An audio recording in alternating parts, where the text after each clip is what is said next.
This is the story about how I made this bowl. I started working on this bowl around last August when a friend gave me a pretty nice piece of oak. I wanted to make something cool out of the piece of wood, and it did have a pretty neat bark line, so I decided to do a natural edge bowl.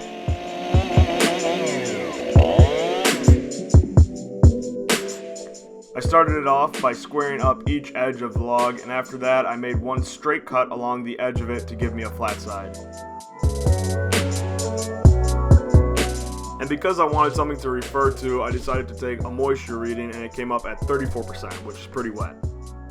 Next, I cut the blank into a round on my circle cutting jig, and I forgot to film that. Yeah. I mounted the piece on a spur drive and brought up my cone center into the hole left behind by the circle cutting jig, and then we're ready to start turning.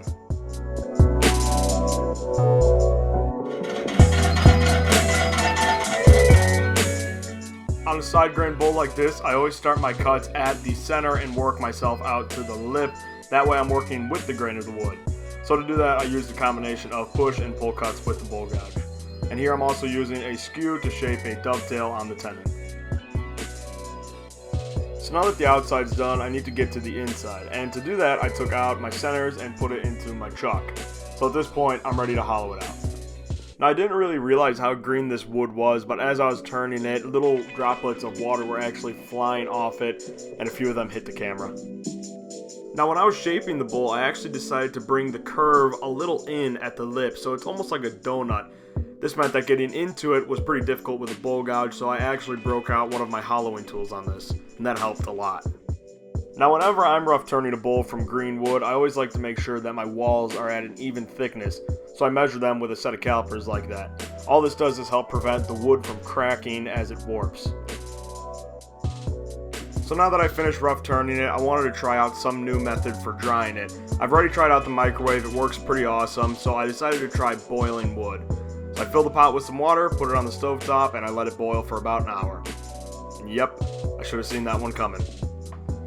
After about an hour or two, I took it out and let it air dry for almost a full week. So after this, when the moisture started flashing out of the wood, it actually did a little bit of damage. The bark line cracked away on almost the entire bowl and I had to rip it off.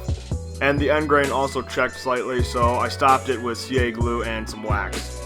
So at this point, I can start finish turning it. To do that, I reverse mounted it with a jam chuck, and I used my bowl gouge to go ahead and work on the final shape on the outside.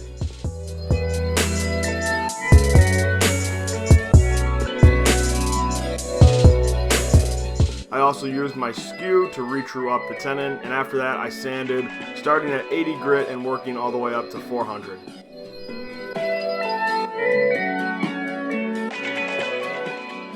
After I finished sanding the outside, I took out the jam chuck and I grabbed the tenon so I can start working on the inside of the bowl. To do that, I used my bowl gouge, and for a little bit I even used a bowl scraper for the inside.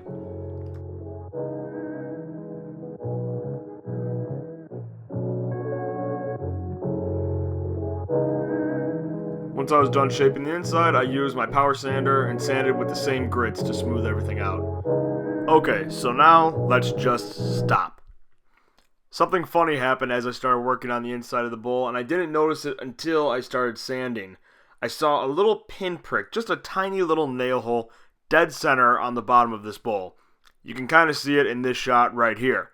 Turns out that I was just breaking through into the hole that I drilled to mount this thing on my circle cutting jig, and if I cut down any more, there would have been a pretty big hole in the bottom of my bowl, and I would have had a really nice looking funnel. Now to fix this, all I did was drill a hole in the center of the bowl, turn a plug out of another piece of oak, and glue it into the hole. Problem solved. Once the glue dried, I used my bowl gouge to turn that plug flush with the surface of the bowl, and then I sanded. Now I took it out of my chuck, put my jam chuck back in, put some shelf and drawer liner over to cushion it, and I can turn off the tenon. After sanding up to 400, I actually decided to be creative, so I cut in a groove with a scraper and laid some spiral designs over it with one of my texturing tools, took it out of the chuck and power sanded off the nub, and then I used a wood burner to accent them.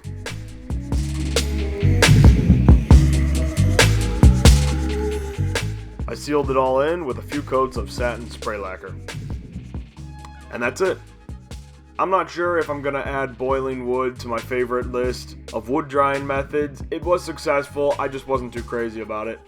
It came out really nice, and I'm glad you guys stuck around to the end of the video. Please subscribe, like, and share with your friends, and stay tuned for my next video. Thanks for watching.